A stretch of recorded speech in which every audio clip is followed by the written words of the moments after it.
Kia ora, good evening. Southland's economy grew 23.3% from 2007 to 2010, largely due to agriculture. Southland was among the top 3 regions to see growth in GDP from 2007 to 2010, according to data released by Statistics New Zealand today. The region's largest industries were agriculture, followed by manufacturing, forestry, fishing, mining, electricity, gas, water and waste services and construction. In the year ending 2010, Southland contributed $4.3 billion or 2.3% towards the country's overall almost $190 million gross domestic product. The Armed Offenders Squad was called out to a dispute in the Invercargill suburb of Glengarry in the early hours of this morning following a neighbourly dispute. Police were called to the dispute at around 3 a.m, where it was alleged a firearm was presented by one neighbour to another. The Armed Offenders Squad negotiated with both parties, but it took until 7 a.m. to resolve the issue. Police are now speaking to several people who were involved. After more than 2 decades as Mayor of Southland, Frana Cardno has announced she's hanging up her mayoral robes and will not stand in upcoming council elections. I spoke to her about the hardest decision she's ever made. Because I love my job and I enjoy the communities and the people and the challenge. So it's sort of giving up a big part of my life and a whole change in direction, and that was very difficult. So why make that decision to give it up?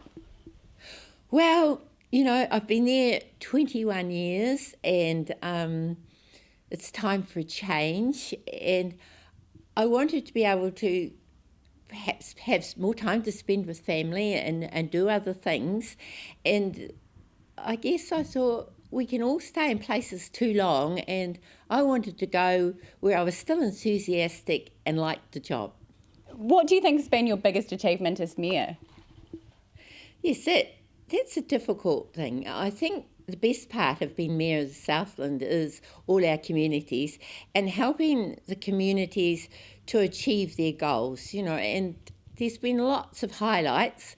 I guess one of them was the Hump Ridge track, and I'm their patron, and helping them to raise the money to build it and supporting them, because it's the communities helping themselves, which is really good. And being involved with Mayor's Task Force for Jobs and our Ball and Alive program, you know, started that. And that is to make sure that there's zero waste of youth. So there's lots of highlights, but you can look at these things and think, I was part of that, and it's really good to see. At the other end of the scale, is there anything you would have changed over those 21 years, looking back if you could? Oh, I'm not sure about that. Of course, there's always things that you can change or do things better and learn from. But I guess whenever there has been negative, that you've always got to sit back and say, how can I learn from this? You know, I've had a really fantastic Deputy Mayor and good staff and good councillors to support me, and I don't think I'd change much of that. Did you ever think that your political career would last for so long? No, you know, I didn't even mean to have a political career. I started, as I tell everyone, to build a library in Te Anau. That's why I got involved when the children were young. And then one thing went for another, you know, and then all of a sudden I found myself with friends' encouragement. One of them even drove me to Otautau to put in that nomination form for the district council and later on mayor, because they felt that there should be a woman.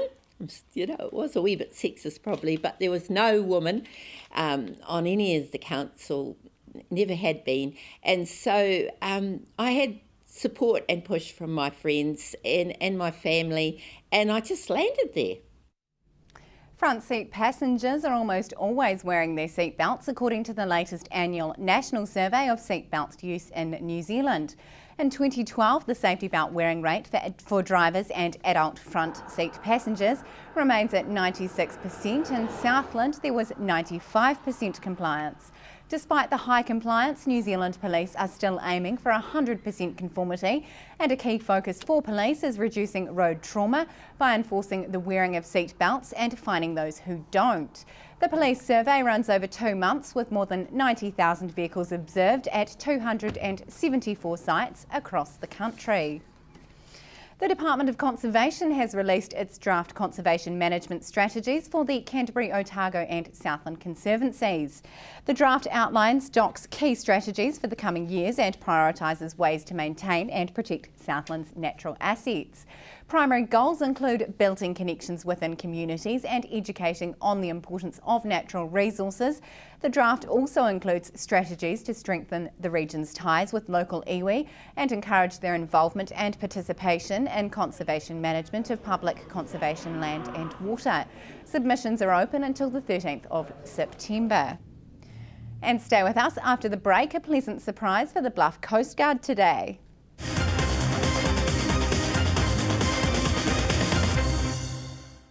Welcome back.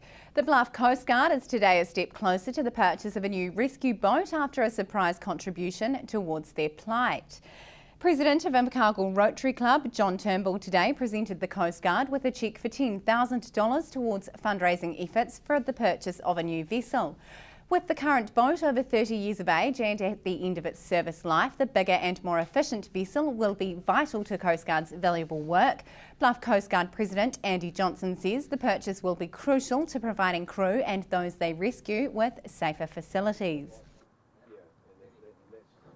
With the new boat, it's not so much the new equipment that we'll be having. We've got enough equipment on the boat at the moment. It's more just the fact that we'll end up with a larger vessel that's going to be safer and it'll handle the seas out here far better. Okay. And so do you think it'll help you to sort of perform more rescues? Oh, for sure. We've had numerous rescues where it's been marginal that we can actually get out there, and we've actually gone out 2 rescues. The weather's deteriorated and we've actually started to question whether we can actually come back. So we don't want people stranded out there, and I mean, above all else, it's like anything, we want to keep our crews safe. So our safety is the main priority. It's not much point in us going out there needing to be rescued. It's not a good look. That's what we're not going out there to be rescued. We're there to do the job. So I understand you're hoping to raise $1.2 million towards the new boat. How challenging is this going to be? It's going to be a huge challenge in today's climate. And I mean, everybody wants money for something, and we unfortunately lost the ability to receive a grant from the Lottery Grants Board. That money's gone, so now we're looking at having to fund the full $1.2 million. So it's going to be a long road, it's going to be a long path to tread, but we'll get there, and this is certainly the first step towards that. 12 months on, and Invercargill's $500,000 dog pound is proving to be a great asset for 2 local councils. Invercargill City and Southland District Councils together built a 28-bed dog pound last year. District Council Animal Control Officer Julie Gillen says impounded dogs stay for a minimum of 7 days, increasing time for rehoming and decreasing euthanisation rates. In the past year, both councils have stepped up monitoring of dogs classified as menacing, ensuring owners are taking the classification seriously and are adhering to conditions in the Dog Control Act. After 30 years in residence at a historic cottage on D Street, Invercargill's Citizens Advice Bureau is on the move. The voluntary service, which offers people advice, handles around 8,000 inquiries a year and offer options to queries that range from complex issues in the rural sector to consumer concerns. The 46 volunteers and increasing workload has meant the service has outgrown its current premises. Legal, consumer and JP clinics will now operate from the Bureau's new location on Space Street, where it will continue to operate weekdays and Saturday mornings.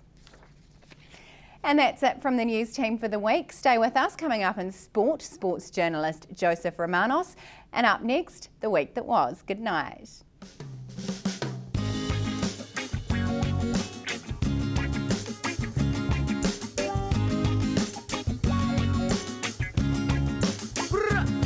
You're a fool sticks together, I come alive, yeah. Though try wood and top, we gonna burn right through the night. We gonna keep you warm, we gonna keep you right. Fire in the hole.